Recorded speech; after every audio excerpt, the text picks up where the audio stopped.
कान से पानी, रेशा, मवाद, पस या डिस्चार्ज आना एक आम शिकायत है और इस शिकायत से परेशान होकर कई मरीज मुझसे ओपीडी में आकर मिलते हैं। कान बहने की कंडीशन को मेडिकल भाषा में ओटोरिया कहते हैं और आज इस वीडियो में हम बात करेंगे कि ओटोरिया यानी कि कान से डिस्चार्ज आने के क्या-क्या कारण हो सकते हैं, कान के पर्दे में छेद क्यों और कैसे हो जाता है और कान के पर्दे में छेद होने के क्या-क्या कारण हो सकते हैं के बारे में। नमस्कार दोस्तों, मैं हूं डॉक्टर शरद। मैं एक ईएनटी और राइनोप्लास्टी सर्जन हूं और स्वागत है आपका मेरे चैनल पर।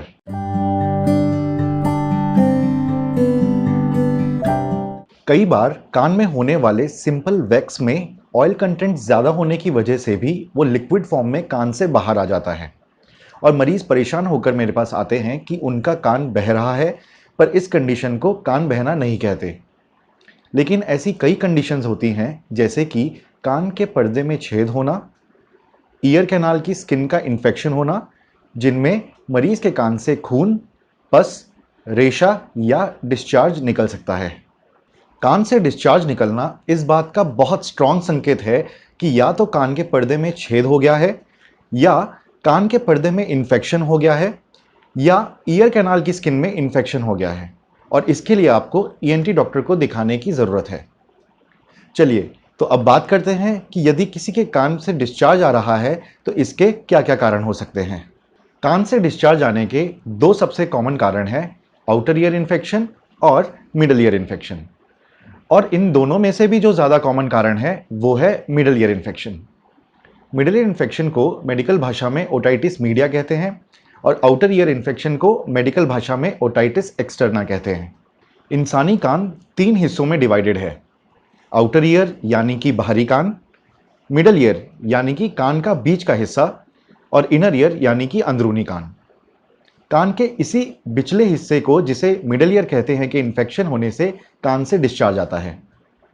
कान के पर्दे में इन्फेक्शन होना, भले ही उसमें छेद हुआ हो या ना हुआ हो, को भी ओटाइटिस मीडिया कहते हैं और कान के पर्दे में छेद होने को भी ओटाइटिस मीडिया ही कहते हैं।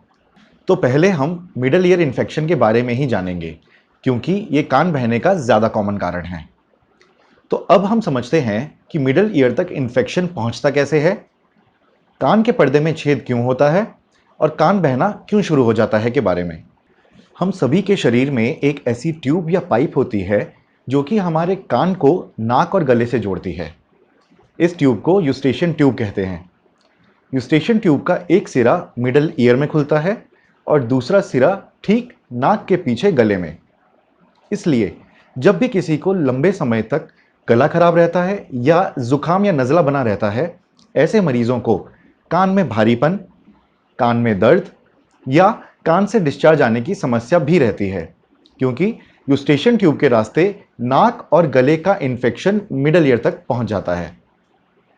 जब इन्फेक्शन मिडल ईयर में पहुंच जाता है तो वहां पस बनने लगती है और जब यह पस इतनी बन जाती है कि उसके पास फैलने के लिए कोई और जगह नहीं बचती, तो वो अंदर से कान के पर्दे पर इतना दबाव डालने लगती है कि पस कान के पर्दे को फाड़कर बाहर निकल जाती है और पूरा ईयर कैनाल पस से भर जाता है। और यही वो कंडीशन है जिसे मरीज कान बहना बोलते हैं और यही वह वजह है जिससे कान के पर्दे में छेद हो जाता है। कान के पर्दे में छेद होने का एक और बहुत इंपॉर्टेंट कारण है प्रेशर चेंज। इंसानी शरीर में ये एबिलिटी है कि वो बाहर के एटमॉस्फेरिक प्रेशर और कान के अंदर के प्रेशर को इक्वल रखता है। लेकिन जब भी अचानक प्रेशर चेंज होता है तो ये पूरी पॉसिबिलिटी रहती है कि कान के अंदर और बाहर का प्रेशर समान ना रह पाए और कान का पर्दा फट जाए। प्रेशर चेंज के ऐसे कई एग्जाम्पल्स हैं जिनकी वजह से कान का पर्दा फट सकता है, जैसे कि आपको बहुत जुकाम है, नज़ला है या नाक बंद है और ऐसी कंडीशन में आप एरोप्लेन में फ्लाई कर रहे हैं, डीप सी डाइविंग या स्कूबा डाइविंग करने से, कान के पास जोर से पटाखा या बॉम्ब फटने से, कान पर थप्पड़, पंच या मुक्का लगने से और यहाँ तक कि जोर से कान पर किस करने से भी कान का पर्दा फट सकता है। दूसरा कारण है आउटर ईयर इन्फेक्शन या otitis externa. Otitis externa ear canal की स्किन में इन्फेक्शन होने को बोलते हैं। और ईयर कैनाल की स्किन का इन्फेक्शन सबसे कॉमनली होता है कान की स्किन में चोट लगने से। और ईयर कैनाल की स्किन में चोट लगने का सबसे कॉमन कारण है ईयरबड्स का यूज़ करना। कान में खुजली करने के लिए, कान का मैल निकालने के लिए या नहाने के बाद कान में गए पानी को सुखाने के लिए ज़्यादातर लोग ईयरबड्स का यूज़ करते हैं। ऐसा करते हुए ईयर कैनाल की स्किन को चोट पहुंचना, कानों के बाल में इन्फेक्शन होना या कान में ज़्यादा अंदर तक ईयरबड घुसा देने से भी कान के पर्दे में छेद होना बहुत कॉमन है। और यही सब कारण होते हैं कान से डिस्चार्ज आने के भी। तो अब आखिरी में हम बात करते हैं कि मिडल ईयर इन्फेक्शन और आउटर ईयर इन्फेक्शन में डिस्चार्ज के आधार पर फ़र्क कैसे पता चल सकता है। तो मिडल ईयर इन्फेक्शन में कान से निकलने वाला डिस्चार्ज अमूमन गाढ़ा, चिपचिपा और हल्के पीले रंग का होता है, जिसे म्यूकॉइड डिस्चार्ज कहते हैं। जबकि आउटर इन्फेक्शन में कान से निकलने वाला डिस्चार्ज पानी जैसा ट्रांसपेरेंट होता है, जिसे सीरस डिस्चार्ज कहते हैं। मैं आपको बता दूं कि इस वीडियो में बताई हुई जानकारी का एम महज आप सभी को सही ईयर ड्रॉप्स के बारे में अवेयर कराना है और इस जानकारी को किसी भी तरह का परामर्श या कंसल्टेशन ना समझें। कान में डालने वाली ईयर ड्रॉप सिर्फ ईएनटी डॉक्टर के एडवाइस करने पर ही लें, क्योंकि ईयर ड्रॉप्स मरीज के कान के इन्फेक्शन को देख कर दी जाती है। इस वीडियो में मैं आपको किसी भी ब्रांड या कंपनी की ईयर ड्रॉप्स के बारे में नहीं बताऊंगा, बल्कि मैं बताऊंगा उस ईयर ड्रॉप के अंदर जो दवाई होती है, जो मेडिसिन होती है, उसके बारे में, ताकि आपको ये अच्छे से समझ आ जाए कि ईयर ड्रॉप के अंदर की किस मेडिसिन का क्या रोल है ईयर इन्फेक्शन को ठीक करने में। जब भी कोई मरीज कान से डिस्चार्ज, पस, खून, रेशा या मवाद की शिकायत लेकर आता है, तो सबसे पहले किसी भी ईएनटी डॉक्टर का फर्स्ट एम रहता है दवाई देकर उस कान के डिस्चार्ज को सुखाने का। और कान सुखाने में मदद करने वाला ईएनटी डॉक्टर का सबसे बड़ा हथियार होती है ईयर ड्रॉप्स। तो आज इस वीडियो में हम बात करेंगे कि कान से डिस्चार्ज से परेशान लोगों को कौन सी ईयर ड्रॉप्स हेल्प कर सकती हैं के बारे में। नमस्कार दोस्तों, मैं हूं डॉक्टर शरद और मैं एक ईएनटी और राइनोप्लास्टी सर्जन हूं और स्वागत है आपका मेरे चैनल पर।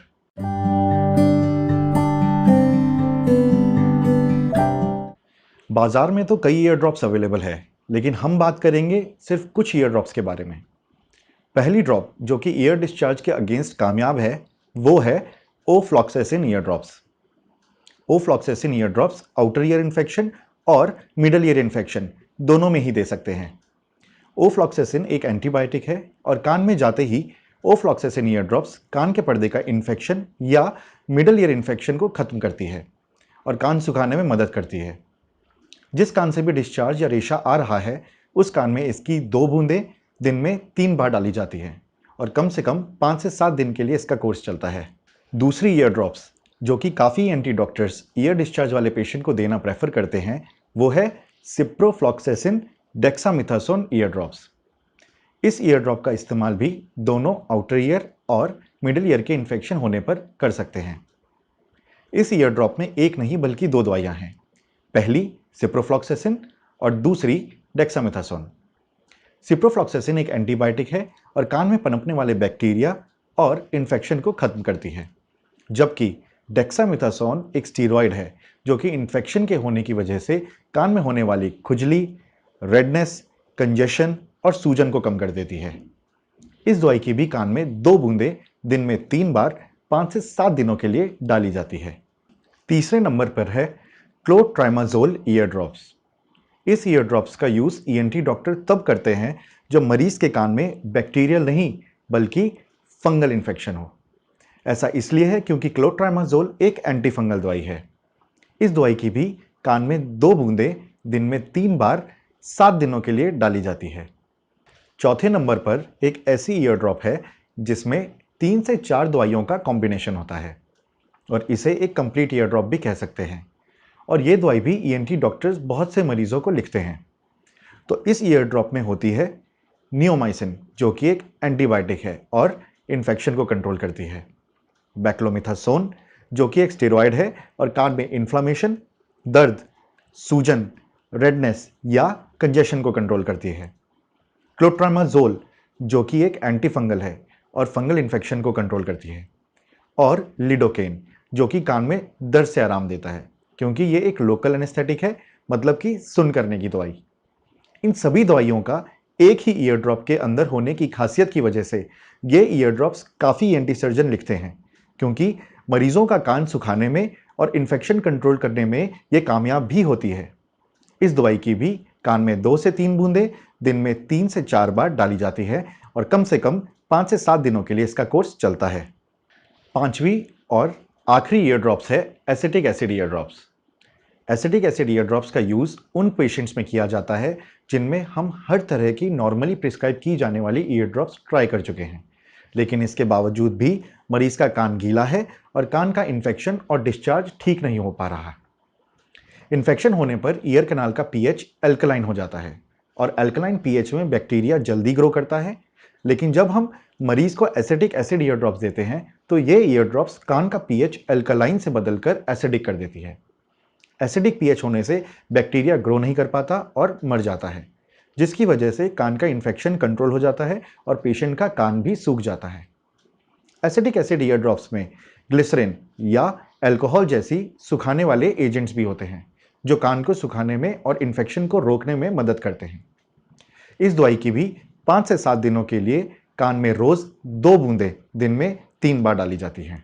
एक इम्पॉर्टेंट इन्फॉर्मेशन ईयर ड्रॉप्स के बारे में मैं बताना चाहूँगा कि अगर आपका कान गीला इसलिए है क्योंकि कान के पर्दे में छेद है, तो कोई भी ईयर ड्रॉप्स जब आप कान में डालेंगे तो थोड़ी दवाई कान के रास्ते यूस्टेशन ट्यूब से होते हुए आपके गले में आ सकती है, जो मुंह और गले में कड़वा स्वाद दे सकती है।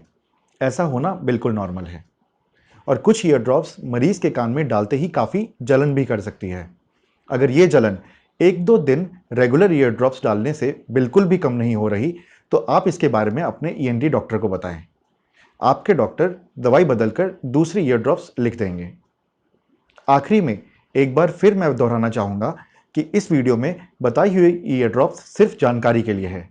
बिना डॉक्टरी सलाह के किसी भी ईयर ड्रॉप्स का यूज़ करने से साइड इफ़ेक्ट्स होने का खतरा रहता है, जो कि आपके कान को फायदे की जगह नुकसान पहुंचा सकता है। सुखाने में मदद करने वाला ईएनटी डॉक्टर का सबसे बड़ा हथियार होती है ईयर ड्रॉप्स।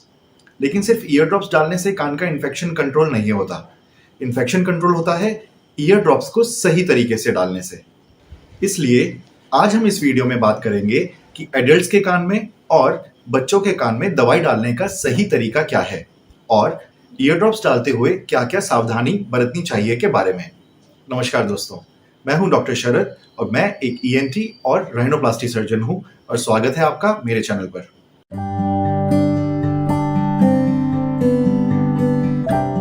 ईयर ड्रॉप्स डालने से पहले एक बहुत इंपॉर्टेंट बात आपने हमेशा ध्यान रखनी है कि कहीं आपका कान ईयर डिस्चार्ज से भरा हुआ तो नहीं है।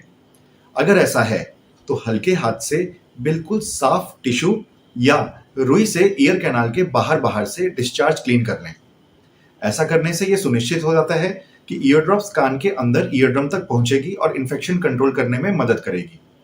लेकिन अगर कान डिस्चार्ज से भरा हुआ है और बिना साफ किए आप ईयर ड्रॉप्स डालते हैं तो कान में ईयर ड्रॉप्स सिर्फ ऊपर ही रह जाएगी।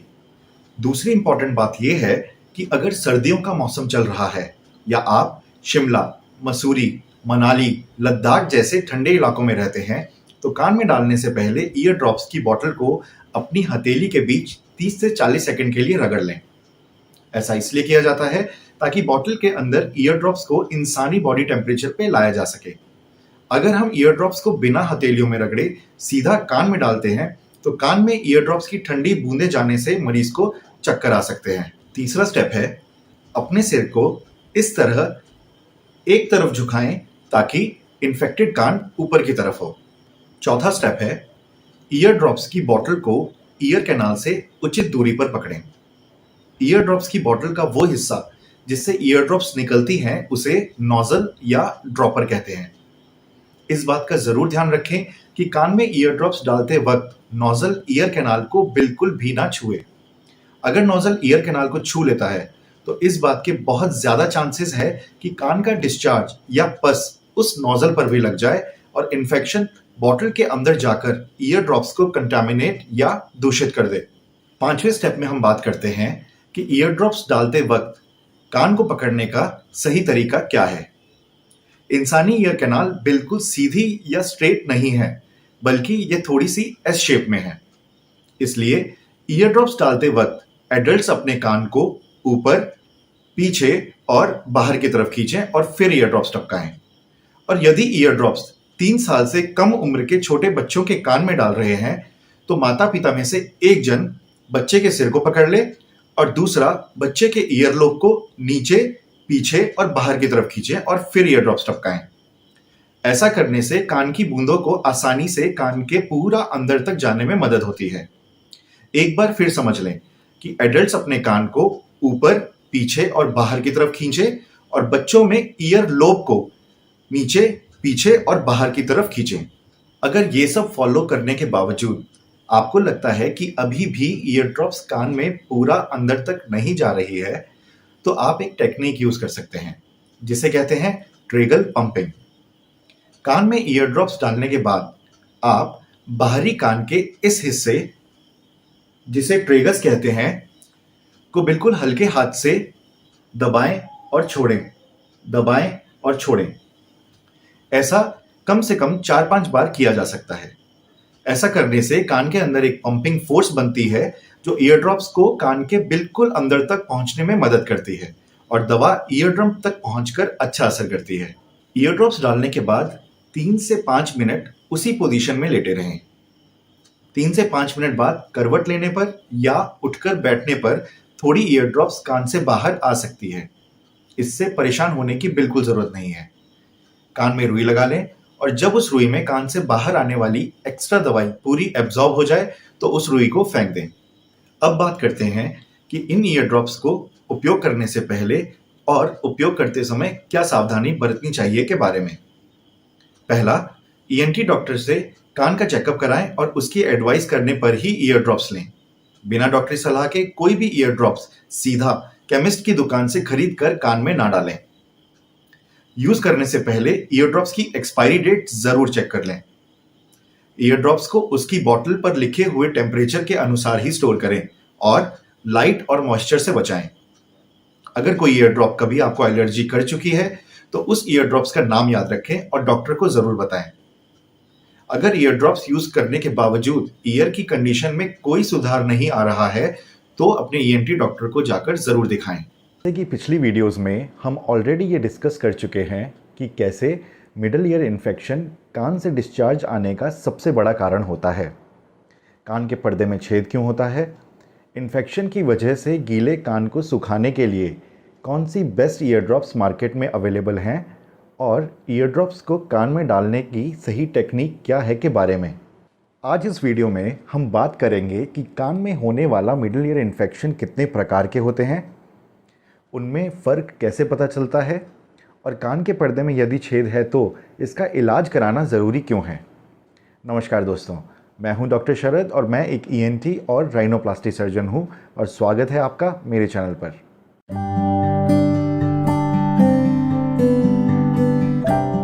इंसानी कान 3 हिस्सों में डिवाइडेड है। आउटर ईयर यानी कि बाहरी कान, मिडल ईयर यानी कि कान का पिछला हिस्सा और इनर ईयर यानी कि अंदरूनी कान। कान के इसी पिछले हिस्से को, जिसे मिडल ईयर कहते हैं, कि इन्फेक्शन होने से कान से पस या डिस्चार्ज आता है और मरीज़ के कान से अगर 6 हफ्तों से ज़्यादा पस या डिस्चार्ज लगातार निकलता है तो इसे मेडिकल भाषा में CSOM या क्रॉनिक सुपरेटिव ओटाइटिस मीडिया कहते हैं। जब ईएनटी डॉक्टर मरीज़ के कान के पर्दे को चेक करके ये कंफर्म करता है कि कान के पर्दे में छेद है और यही बार बार कान से पस आने का कारण है तो ये कंफर्म हो जाता है कि मरीज़ को CSOM है। क्रॉनिक सुपरेटिव ओटाइटिस मीडिया या CSOM को 2 कैटेगरीज में डिवाइड किया जाता है। पहला है सेफ CSOM और दूसरा अनसेफ CSOM। सेफ CSOM को सेफ इसलिए कहा जाता है क्योंकि इसमें कान का इन्फेक्शन मिडल ईयर तक ही सीमित रहता है और इन्फेक्शन कान की हड्डी में नहीं फैलता और कोई कॉम्प्लिकेशन भी नहीं करता। मोटा मोटा सिंपल भाषा में आप लोग ये समझ सकते हैं कि कान के पर्दे में सिर्फ छेद होने को ही सेफ CSOM कहते हैं। लेकिन अगर मरीज़ के कान के पर्दे में छेद होने के साथ साथ यदि कान की हड्डी में भी इन्फेक्शन हो गया है और हड्डी गलना शुरू हो गई है तो इसे अनसेफ CSOM कहा जाता है। और अनसेफ CSOM को अनसेफ इसलिए बोला जाता है क्योंकि इसमें कॉम्प्लिकेशंस होने के चांसेस कहीं ज़्यादा होते हैं। इसमें इन्फेक्शन मिडिल ईयर से बाहर फैलकर खतरनाक रूप ले सकता है। इन्फेक्शन कान के पास की हड्डी, कान के सुनने की हड्डी, चेहरे की नस, इनर ईयर को डैमेज करके ब्रेन में फैल सकता है और जानलेवा भी हो सकता है। CSOM दो तरीके के होते हैं, सेफ़ और अनसेफ। तो अब बात करते हैं कि सेफ़ और अनसेफ CSOM में क्या फ़र्क होता है। सेफ CSOM में कान से आने वाला पस आमतौर पर गाढ़ा, चिपचिपा और बिना बदबू का होता है और उसमें रेयरली ही कभी खून हो सकता है। लेकिन अनसेफ CSOM में कान से निकलने वाला डिस्चार्ज काफ़ी बदबूदार होता है और उसमें खून भी हो सकता है। दूसरा, सेफ CSOM में कान से निकलने वाला डिस्चार्ज मात्रा में ज़्यादा होता है, जबकि अनसेफ CSOM में कान से निकलने वाला डिस्चार्ज की मात्रा कम होती है। अगर सर्दी, खांसी, ज़ुकाम, नज़ला या बुखार होने पर या नहाते हुए या स्विमिंग करते हुए कान में पानी जाने से आपका कान बहना शुरू हो जाता है तो ये संकेत है कि आपको सेफ CSOM है। सेफ CSOM में कान से डिस्चार्ज रुक रुक कर कभी कभी निकलता है, जबकि अनसेफ CSOM में कान से डिस्चार्ज कंटिन्यूसली निकलता है और कान कभी भी पूरी तरह से सूखा नहीं होता। अब बात करते हैं कि सेफ CSOM का इलाज कराना ज़रूरी क्यों है। आप लोग ये पूछ सकते हैं कि डॉक्टर साहब, आपने अभी खुद ही बताया कि सेफ CSOM में कान का इन्फेक्शन मिडल ईयर तक ही लिमिटेड रहता है और कोई कॉम्प्लिकेशन भी नहीं करता है, तो सेफ CSOM का इलाज आखिर कराए ही क्यों।